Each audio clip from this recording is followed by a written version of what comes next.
We're gonna try and get Joey back. Let's see if we can get Adam Lambert. Yeah, they said it was like I was doing a song with Adam Lambert. It's like, what?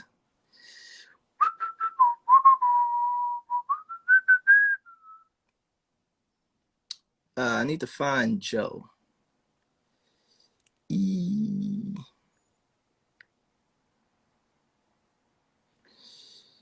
Joey, if you there, send me the ting ting.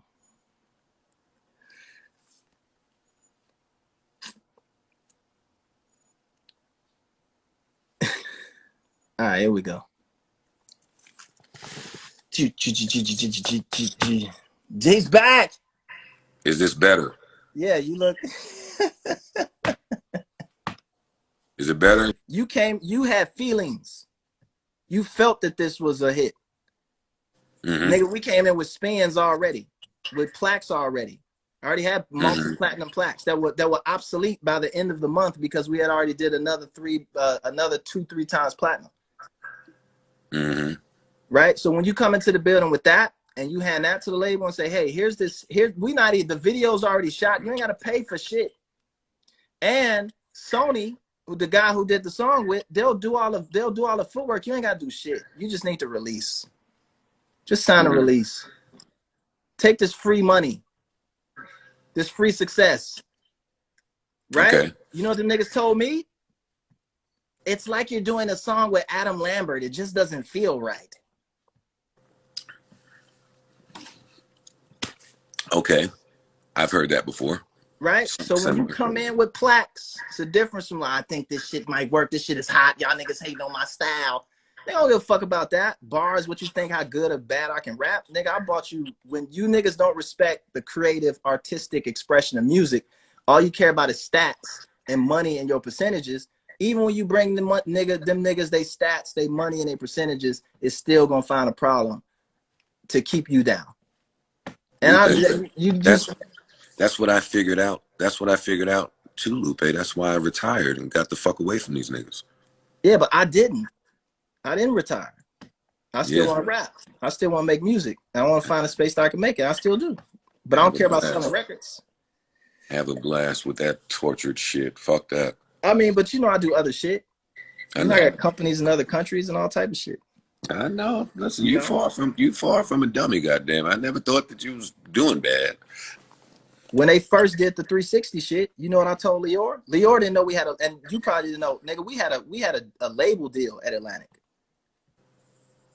See, look, more privilege. Look at that. The label deal.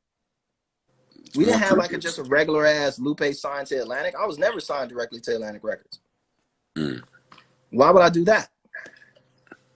Right? When I sat and had my renegotiation contract with Lior, what did I ask him for? When he wanted a 360 deal, I said, fine, take it. But what do I want?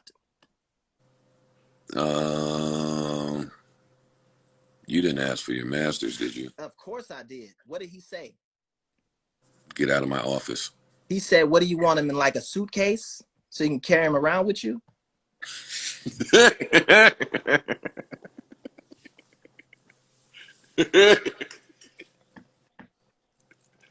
Listen, man. I don't have anything to say, man. I know. I don't have anything. But I don't have anything to say because you're just talking about the record business.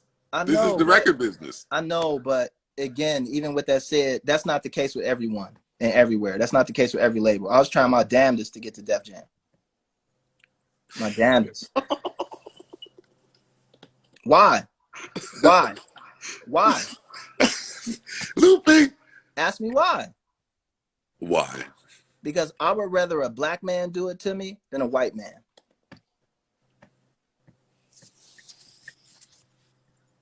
We got to really get ourselves out of this oppressed state, honestly.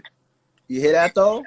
And we got to, no, that's why I'm saying this to you. And we really got to start looking at the music business, or we've started to already, but we got to continue to start looking at the music business as modern slavery.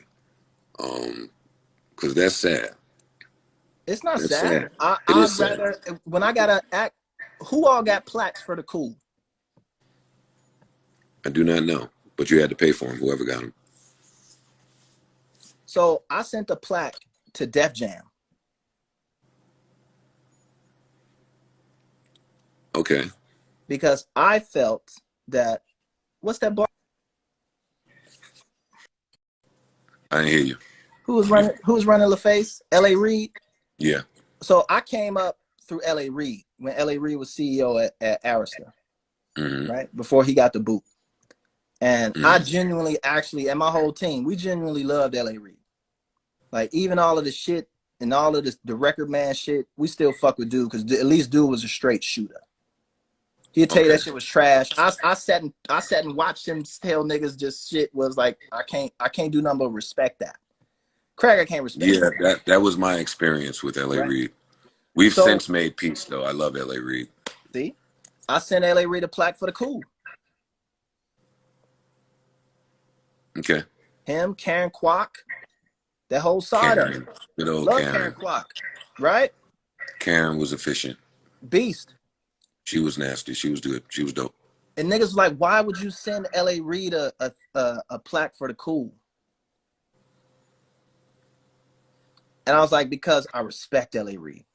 And the shit that I learned under his tenure over at Arista, the mistakes and shit that we made and all of that shit, I felt that dude, even at Atlantic, was still my CEO. And I felt like without an L.A. Reid, it wouldn't be a Lupe Fiasco. And you felt like you would have had a better shot at Def Jam with L.A. Reid at the helm. Nope. I think it's a roll of the dice with anybody. Who knows what the fuck is going to happen, right?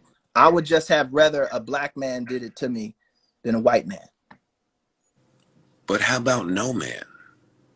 That's impossible. You still need a team. No, you're not hearing me then. You still need a team. I feel so bad for so many of my brothers, man. Why? Because y'all don't hear it. Hear what? The flawed logic. Lupe, yes, you need a team. Yeah, you need a team. What does that have to do with? We're not volunteering to be fucking slaves, and then they give us a team. To your point earlier with the Leor talk, no, we're not going to continue to build things from scratch and then ask Massa for permission to have it or when to use it. Right. So I mean, what are you telling me? Wait, let me finish. Please let me finish. Yeah. Because back to my original point of me thinking that you are too great of a resource, an asset, and a tool, and there are people out there that need more accessibility to you. My end point is right in line with that. Your goal or your purpose may be a little bit greater than whatever you keep spewing to me about why you need a team. I don't think you really understand who the fuck you be. And every time I talk to artists like you, I'm not going to name any names, but it's a few of us that have been conditioned to not really know who the fuck we be. I hear that. At the end of every talk, I hear the constant need for why we may need X, Y, or Z, or this person, or I'm waiting for this, and if I need this, and if I had this, and if this person did this. Do you know who the fuck we be? Like, what you saying to me? Hold on. Joe, I got it, Joe. Let me talk. What you saying to me sound like Spanish. It sound like French. It sound like some shit I don't understand. Joe, We've seen too many movies. I can't finish my point. You cannot listen and talk. Let me just say my point. We've seen too many movies for years and years and years of our plight in the music business. Right. We've seen it. So when I hear it from you, maybe I'm numb or thick-skinned to it. You went through it, I went through it. Every nigga I talked to went through it. Every group before us has gone through it. Nothing has changed because nobody bothered to change it. So here we are today with niggas like me, you, and so many others who now have technology on our side. We got our own money now. We don't need we don't need their capital. Like, now is the time. This is the very small window that creatives have to change the fucking world. And you niggas want to cry about what the fucking white man did to us in the game that we volunteered to be in because we didn't know any better? Do you know who the fuck I be? Yeah, I came in with a black dude. So, first of all, you signed. You had a partnership. You know what I'm saying, Lupe. I know. I hear what you're trying to say, but I'm different. Everybody's situation gonna be different, right? I came in from the streets with street niggas, right? And around, I say, 2014, I'm still on Atlantic, right? 2014, I'm still on Atlantic. Who are my friends, Joe? Who am I connected with? Who do I hang out with? Who do I talk to on a daily basis? I'll say nobody. Nah, I'm talking to niggas who run the world. I'm talking to CEOs and mayors and fucking. Let me switch hats. This shit right here happened. But wait, I thought you meant at Atlantic. You mean period? I'm talking about in life, period. Okay, got it. I'm sitting at Atlantic having conversations with CEOs of companies. The CEOs at Atlantic. And on my speed dial, I'm not other rappers, other production companies, but like niggas who run the world. Like when I got inducted into the Crown Fellows, everything changed. The way I think about things changed. What mattered, what didn't matter. Niggas who rich, wealthy, powerful, run this part, run that, da da da da da. So my trajectory out of the business is just a little bit different. Right? A little bit different. I stopped giving a fuck about music in 2008. This is a hustle. Once my business partner went to prison, I knew we weren't going to be able to sustain in the business. Period. So you got to think about other things that you can do. I got my record deal when I was still in high school. So I never went to college. So at one point, that was all I had. Right? In the midst of me doing the music and some other shit, you get introduced to other pieces of the world, you get introduced to other opportunities. You recognize that it does take a system. If you want to do, at one point in the music business, you had to be a part of a team with a back office. You weren't doing that shit by yourself. When I was there, it was still pressing up CDs, nigga. It was still tapes. My first single came out on a tape. Nigga, not on Spotify, not a stream. My shit was on tape, nigga. Right? So I don't know how to make no fucking tapes. So you need somebody that they were still doing manufacturing and distribution deals, right? You don't need a manufacturing deal right now. Who manufactured what? Exactly. So when you sitting on paperwork, we're still talking about if so many CDs get broke in shipment, so many tapes get damaged, nigga. If that's in your paperwork, it's a completely different situation, right? But at the same time, too, I started Sosa. What did I recognize that the music business was missing to fight against the Craigs and the fucking Mikes and the different niggas, right? Trying to lock niggas out the studio and record plant and shit like that. I was like, we need a union, right? So I called every nigga that I know in the business, Talib Kweli to Bun B, to the niggas who run Core DJs, to the niggas who this, the niggas who do that. I called Smack at URL, asking niggas advice like, look, we need a union. We need it right now, right? Because if Wale deal fucked up, then nobody in the business need to be rapping, doing those shows, doing shit until Wale deal get right. Right? If that's the power niggas say that they got. If niggas want to use it and exploit it. Right? Nigga, I've been doing that shit for like 6 years. 7 years. Right? We need collective bargaining.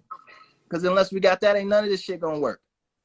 We need see why we need you. You need to be our Chris Paul, the head of our union. Sosa's already here. We call each other IT, move around. Niggas is already in it.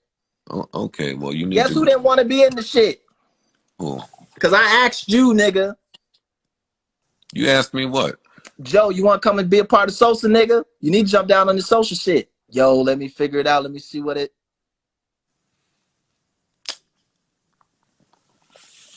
Yo, I hate when niggas attack my short-term memory, man. Okay. I do remember that. I do remember Do that. you remember that conversation, Joe? I remember that quick exchange. Yeah. I think I needed a little more information as Yeah. to what you were attempting to set up, because you preaching the same shit I've been preaching for a long time. We needed You something. you We need needed you something. need expansion. We You needed. Sosa needs to recruit We needed something again. that wasn't based on business, because you had too many lawyers and too many managers that already had their hands in niggas' pockets, Mm-hmm. and they weren't gonna go against their management. Yeah. We needed something that wasn't based on subjectivity, because you think my shit is hot, or you think I'm dope, or you think this song is dope, or whatever. You couldn't do that because that shit was too slippery, right? Mm-hmm. Bunch of niggas were Okay. sitting in a circle talking about their shit is hot, and nobody cared. We needed something objective, so it had to be based on academics. So what did I do? I went to Harvard. I went to MIT. I went to almost every top flight school that I can get into, and talked to every professor that I could talk to in the language department or that dealt with hip hop in any way, and brought them into the fold and said, can you help us build a curriculum and a program for rappers?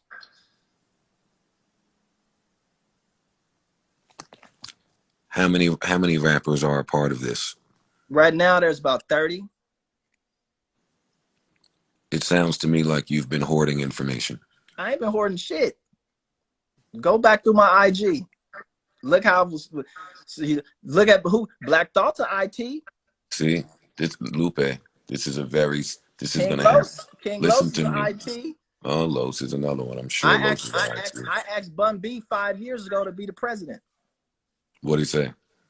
He's like, let me think about it. I talked to LL Cool J.